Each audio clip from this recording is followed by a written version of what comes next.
2 tormentas destructivas en Europa, nevadas récord en Japón, frío anómalo en el Caribe, una tormenta tropical fuera de temporada en Filipinas. En el episodio de hoy, cubriremos estos y otros eventos climáticos de la última semana.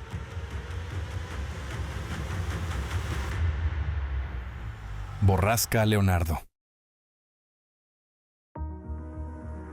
La borrasca Leonardo, que ya se ha convertido en la sexta de este año, volvió a traer serias pruebas a los habitantes del sur de Europa. Los elementos azotaron la península ibérica con lluvias torrenciales clasificadas como extraordinarias. Portugal y España se encontraron en el epicentro del desastre natural.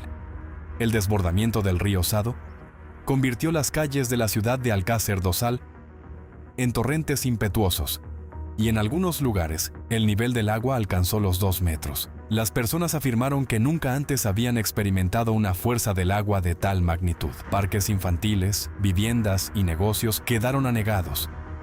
Inundaciones, deslizamientos de tierra y árboles caídos obligaron a más de 200 residentes a abandonar sus hogares. En Portugal se declaró el estado de emergencia en 69 distritos del país.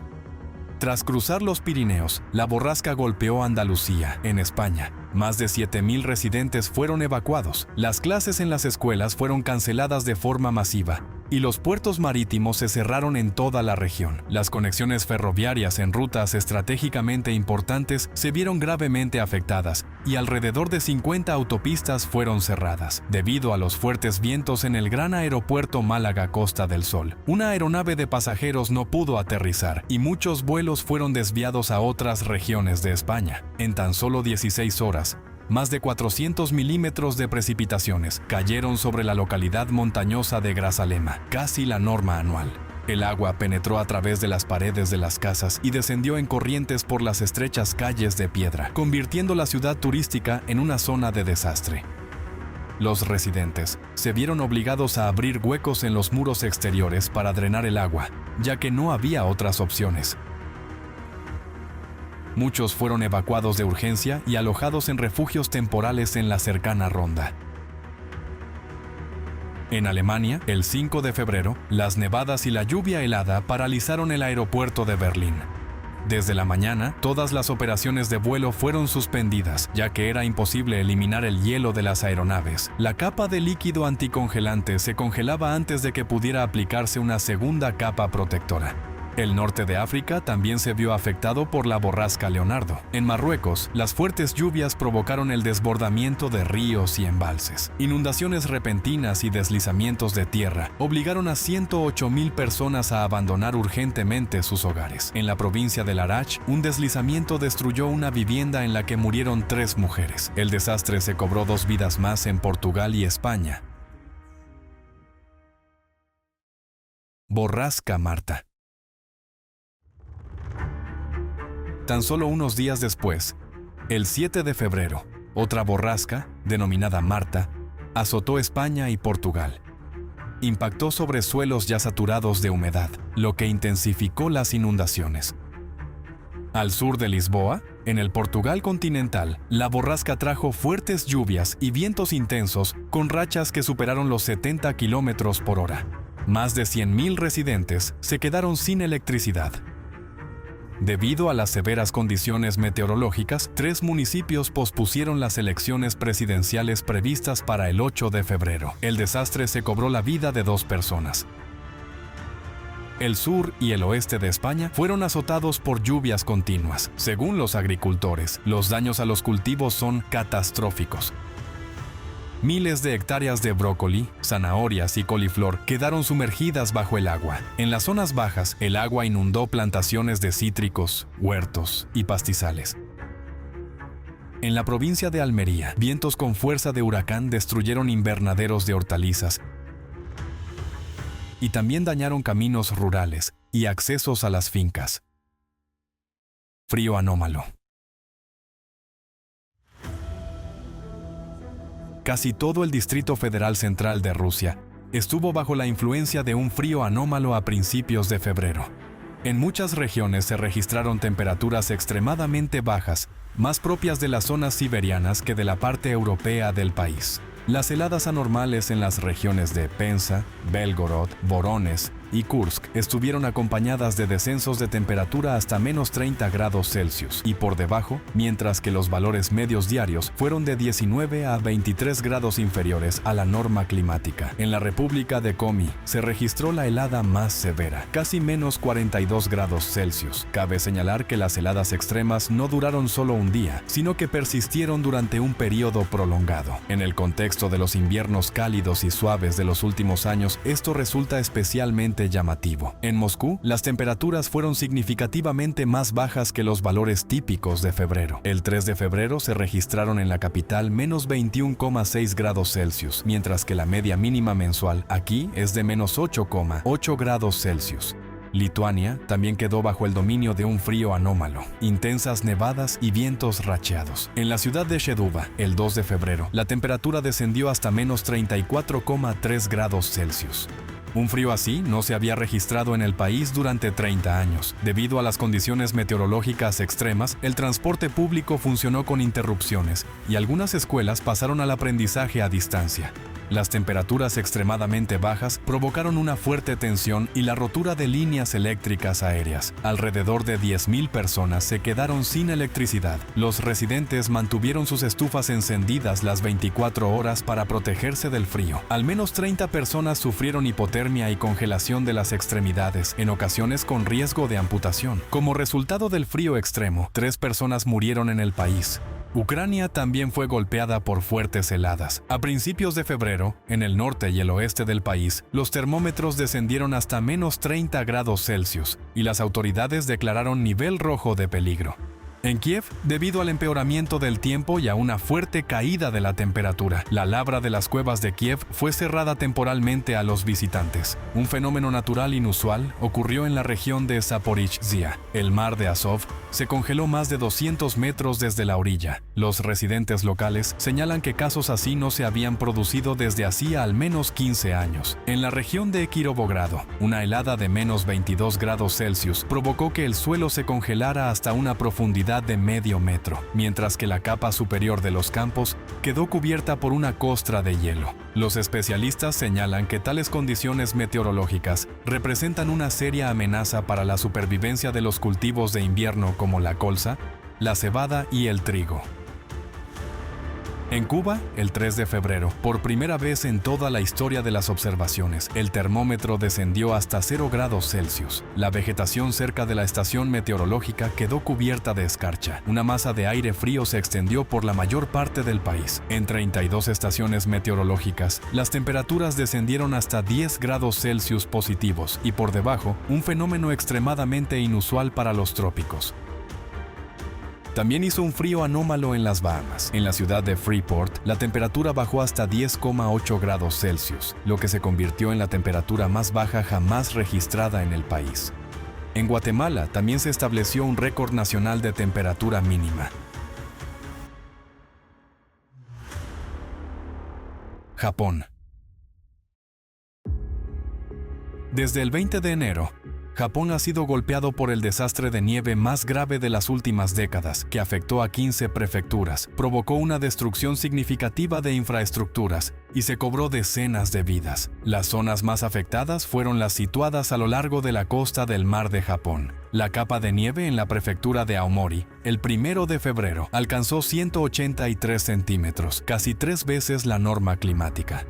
Aomori quedó prácticamente paralizada. Los bloqueos por nieve provocaron el cierre de escuelas e interrupciones en el suministro eléctrico. Por primera vez desde 2005, las autoridades recurrieron a las fuerzas de autodefensa para solicitar ayuda en la limpieza de tejados y el apoyo a las personas mayores que viven solas. Para la mañana del 3 de febrero, en varias prefecturas la situación superó un umbral crítico. En algunos lugares la capa de nieve alcanzó 146 centímetros, lo que se convirtió en un récord absoluto para todo el periodo de observaciones. A partir del 6 de febrero, la prefectura de Hokkaido también fue golpeada por potentes ventiscas. En la ciudad de Wakanai, las rachas de viento alcanzaron 31 metros por segundo. El día de las elecciones generales, el 8 de febrero, las fuertes nevadas paralizaron el transporte. Más de 270 vuelos fueron cancelados, incluidos los que conectan los aeropuertos de Haneda y Osaka con otras regiones del país.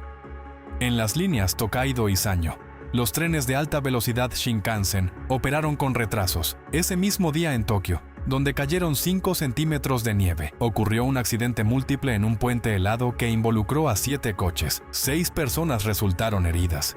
En las universidades Hosei y Chuo, los horarios de inicio de las pruebas de ingreso fueron pospuestos debido a las intensas nevadas. Una rotura en la línea aérea de contacto en la región metropolitana paralizó por completo el tráfico en la línea ferroviaria Utsunomiya, de importancia crítica, provocando un grave colapso del transporte. Las nevadas récord se cobraron la vida de al menos 42 personas en todo el país. La principal causa de muerte fueron las caídas desde los tejados durante la limpieza de la nieve.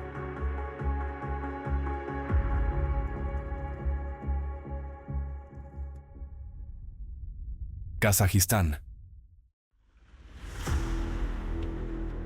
La ciudad de Sanatas, en la región de Sambil, quedó bajo el impacto de vientos con fuerza de huracán, que causaron daños significativos a la infraestructura. La tormenta comenzó la noche del 5 de febrero y, para la mañana del día siguiente, las rachas de viento alcanzaron 36 metros por segundo. El potente viento arrancó tejados y revestimientos de fachadas de edificios residenciales de varios pisos. 8 instalaciones comerciales y el edificio de la Casa de la Cultura resultaron dañados. Las ráfagas dañaron aproximadamente 2 kilómetros de líneas eléctricas y derribaron cerca de 30 árboles. Además, el transporte se vio afectado. En algunas partes de la ciudad se produjeron cortes temporales de electricidad. Por motivos de seguridad, 15 escuelas pasaron al aprendizaje a distancia. Según datos de investigación, los vientos que superan los 17,2 metros por segundo se registran en Sanatas, en promedio, no más de 5 horas al año. Sin embargo, durante esta tormenta, la velocidad sostenida del viento se mantuvo en un nivel anómalamente alto durante casi 24 horas, oscilando entre 17 y 31 metros por segundo. Filipinas. Sobre las cálidas aguas del mar de Filipinas, el 3 de febrero se formó rápidamente un sistema tropical que, en solo 2 días, se intensificó hasta convertirse en la tormenta tropical Pena. En la noche del 5 de febrero, impactó la provincia de Surigao del Sur, en la isla de Mindanao. A pesar de los vientos relativamente débiles, unos 60 kilómetros por hora, el principal peligro residía en la extensa zona de precipitaciones, de hasta 660 kilómetros de ancho, que en cuestión de horas provocó inundaciones y deslizamientos de tierra. En las regiones central y sur de Filipinas, los ríos se desbordaron, las lluvias torrenciales dañaron carreteras y aislaron parcialmente algunas zonas pobladas.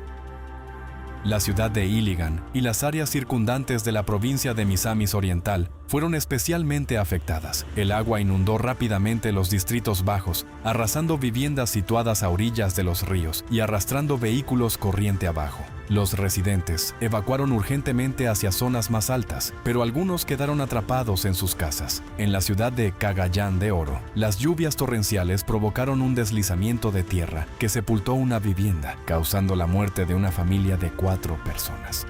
Casi 80 puertos marítimos en todo el país fueron cerrados, dejando a miles de pasajeros varados. Tras atravesar Filipinas, la tormenta afectó a cerca de 500,000 de personas y obligó a decenas de miles a evacuar. Como resultado del desastre, 12 personas murieron. La preocupación aumenta porque la tormenta tropical Pena, acompañada de fuertes lluvias, se formó significativamente antes del inicio habitual de la temporada de tifones en Filipinas, que normalmente comienza en mayo. Los acontecimientos de esta semana vuelven a llamar la atención sobre una de las características más peligrosas de los desastres naturales modernos: su sincronización. Las catástrofes naturales ya no ocurren como incidentes aislados, sino como una ola, toda una cascada, donde un evento desencadena otro. Tal interconexión aumenta la progresión y acelera la destrucción de nuestro planeta. Los científicos de ALLATRA registraron las primeras señales de sincronización de desastres naturales en 2020 y las comunicaron a la comunidad mundial. Entonces quedó claro que el clima había entrado en un nuevo nivel, en el que los eventos ocurren simultáneamente en distintas regiones, reforzándose entre sí y multiplicando los daños. Ya desde entonces estaba claro, el tiempo era limitado y había que actuar de inmediato. Sin embargo, la humanidad perdió la oportunidad de implementar tecnologías científicamente fundamentadas que los científicos de Alatra habían propuesto para la estabilización del clima. El resultado es lo que observamos hoy. La sincronización ha alcanzado tal escala que los habitantes de algunos países no tienen tiempo de recuperarse de un desastre antes de que llegue el siguiente. Las personas viven en una pesadilla climática continua. Europa demuestra claramente la magnitud del problema. Han pasado menos de un mes y medio de 2026 y algunos países ya han experimentado 7 borrascas consecutivas. Las estadísticas hablan mejor que cualquier palabra. El gráfico de los vientos tormentosos en Europa habla por sí solo y no necesita comentarios.